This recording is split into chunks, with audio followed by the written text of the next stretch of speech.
आज मैं आप लोग के सामने बहुत ही प्यारा जगत दुलारा श्री कृष्ण जी का ड्राइंग लेकर प्रस्तुत हुआ हूँ। आज मैं सिर्फ ड्राइंग ही नहीं, ड्राइंग के साथ साथ कृष्ण जन्माष्टमी के बारे में जो हमारी सनातन धर्म की पौराणिक कथा है वो भी हम आपको बताएंगे। तो बने रहें हमारे वीडियो में शुरू से लेकर अंत तक और दोनों चीज़ का लुत्फ उठाएं। पहला ड्राइंग का और दूसरा भगवान श्री कृष्ण जी का लीला का। देखिए, श्री कृष्ण जन्माष्टमी भगवान विष्णु के 8वें अवतार भगवान कृष्ण के जन्म के उपलक्ष्य में मनाया जाता है। यह एक प्रमुख हिंदू पर्व है। यह पर्व भादो मास के कृष्ण पक्ष की अष्टमी तिथि को मनाया जाता है, जो आमतौर पर अगस्त या सितंबर में पड़ता है। हमारे सनातन धर्म के पौराणिक कथा के अनुसार द्वापर युग में मथुरा नाम की एक सुंदर नगरी में कंस नामक राजा का राज्य हुआ करता था। कंस बहुत ही ताकतवर था, मगर वह ताकतवर होने के साथ साथ घमंडी एवं निर्दयी भी था। कंस की एक बहन थी जिसका नाम था देवकी। कंस देवकी से बहुत ही प्यार करता था। समय के साथ देवकी बड़ी हुई तो कंस ने देवकी की शादी वसुदेव जी के साथ कराया। शादी के बाद जब कंस अपनी बहन देवकी को वासुदेव जी के साथ रथ पर बैठाकर विदा कर रहा था तो आकाश से एक आकाशवाणी हुई और एक गूंजती हुई आवाज आई कि हे कंस, तुम जिस बहन देवकी को इतना प्रेम से विदा कर रहा है उसका ही 8वां पुत्र तुम्हारा अंत करेगा। इतना सुनते ही कंस आग बबूला हो गया और वह तलवार निकालकर देवकी को मारने के लिए आगे बढ़ा। देवकी डर से कांप गई, बोली, भैया मैंने आपका क्या बिगाड़ा है। तभी वासुदेव जी आगे बढ़कर कंस से कहें कि हे राजन, आप चिंता ना करें, हम वचन देते हैं कि देवकी के जितने भी पुत्र होंगे हम उन्हें स्वयं आपको सौंप देंगे। इस शर्त को कंस ने मान लिया, परंतु कंस दुष्ट था। उसने देवकी एवं वासुदेव दोनों को अपने महल के कारावास में कैद कर दिया। इस तरह दोनों का जीवन कारावास में गुजरने लगा।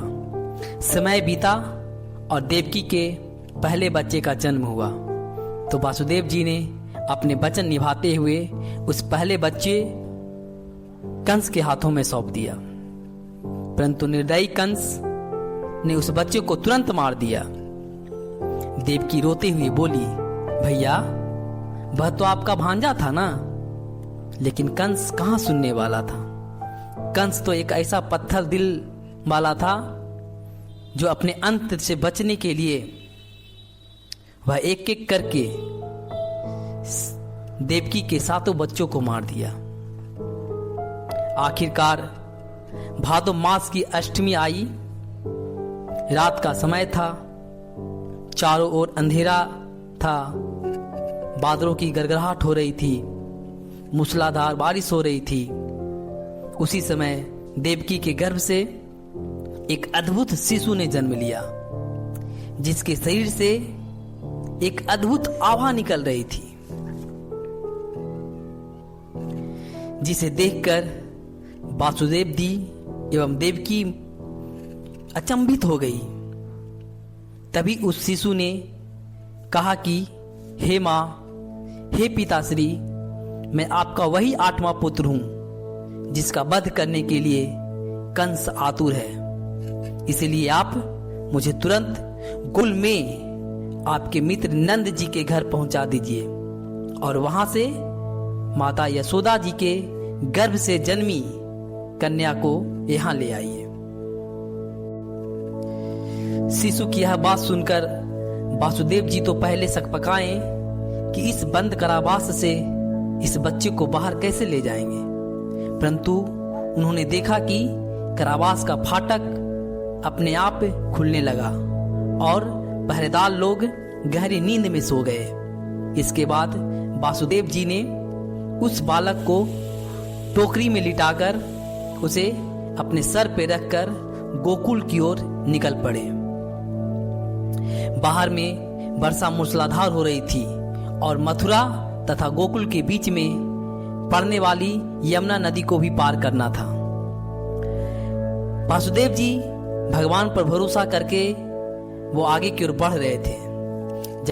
जब यमुना नदी पार करने लगे तभी यमुना नदी का पानी और भी बढ़ने लगा, परंतु वासुदेव जी अपने कदम बढ़ाते जा रहे थे।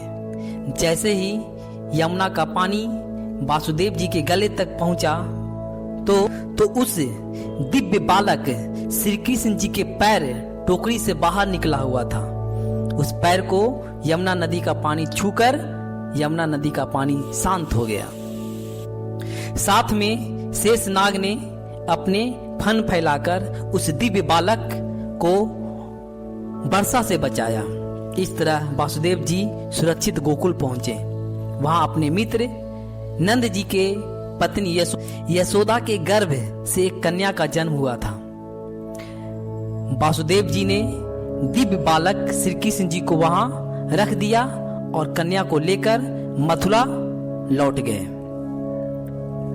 सुबह होते ही कंस को जब यह खबर मिला कि देवकी का 8वां बच्चा हुआ है, वह तुरंत ही कारागार में आया तो वासुदेव जी ने उस कन्या को देवकी जी से छीनकर कंस को सौंप दिया।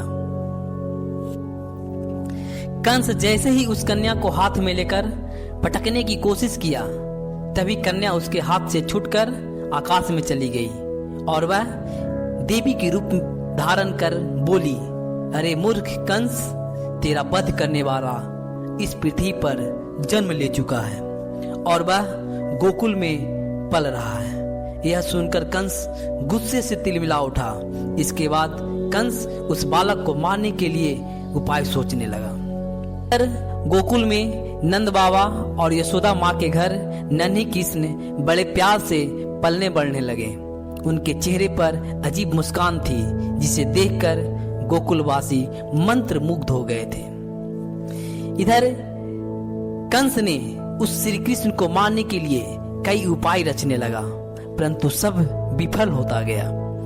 तब कंस ने श्री कृष्ण को मारने के लिए एक पुतना नामक राक्षसी को भेजा, जो सुंदर औरत के रूप लेकर यशोदा के घर पहुंची और वहां यशोदा जी से विनती करके उसने श्री कृष्ण को गोद में उठाकर उन्हें विष पिलाने की कोशिश की, लेकिन श्री कृष्ण ने उसके विष के साथ साथ उसका जीवन भी खींच लिया, जिससे पुतना की मृत्यु हो गई। समय के साथ श्री कृष्ण जी अपने बचपन में कई लीलाएं किए, जैसे माखन से माखन चुराना, गोपियों को तंग करना, बांसुरी बजाकर सबको मंत्र मुग्ध कर देना, गाय के साथ समय बिताना।